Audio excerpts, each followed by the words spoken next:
I think it's so vital for young girls, especially at that really impressionable age where they're sort of sponges, to be around inspiring women that are they're not their teachers, they're not their parents, they're not their aunties or their uncles, they're not people that are really, really far away, so like the Beyoncés or the Oprah Winfreys. They're the women that are on the ground but doing amazing things, so the business owners, the architects, the designers. I think that the first thing men should do is acknowledge the privilege they have in society. Most fields are male dominated, and as much as it's almost paradoxical to say that men, you need to remove the glass ceiling so that women can come through, because again, you're putting the power in the man's hands. Until women are at the same level as men in workforces, in the media, in creative fields and corporate fields, they have to be making conscious steps to lift women up and essentially open the playing field for them. I will continue to motivate, I'll continue to walk with, to mentor and to be mentored by amazing women in typically male-dominated fields.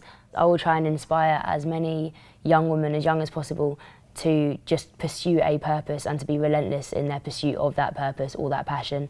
I would tell my 13-year-old self to just go for it, to not bother with fear. If you have a passion, pursue it. If you have an idea, get creative with it. So I know in school sometimes it looks very maths, English, science, French, PE, geography, and that's it. And you think about your career in terms of your subject, but you don't really look outside that box. So I think it's good to broaden the horizon of a young girl when they're this impressionable. I love being able to do performance poetry and be a writer full time. It's not something I ever thought was a career in school. I didn't really grow up knowing anyone like that, so the fact that I'm sort of paving my own path and just seeing how it goes and being really experimental as it happens, it's a real blessing. So I'm really happy to be able to do this. An event like this is brilliant because it's energizing, it's powerful, you get to see what others do because they give them a chance to look at things from a different perspective, come out of their everyday routine and look at the bigger picture. And this is something which really helps them explore different options, and you start looking at things which you never thought were possible. In today's society, I think men should play an equal role because it's not about inspiring more girls, but it's all about making a workforce which is more equal, more balanced. And I think men should play an equal role in that for our future. One thing I would tell people who are struggling, or a message out to girls, is do not give up. Because where I am today is only because I was being stubborn. I know it sounds bad, but I was being strong and stubborn against all the challenges.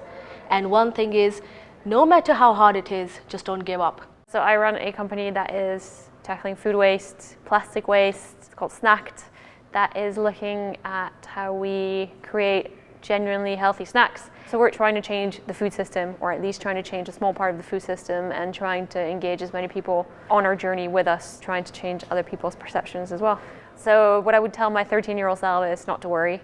I think teenage girls, I don't know about teenage boys, I wasn't one, but teenage girls anyway, worry about a lot of things. I remember worrying about, what am I going to go study at uni? What am I going to do with my life? What job do I want?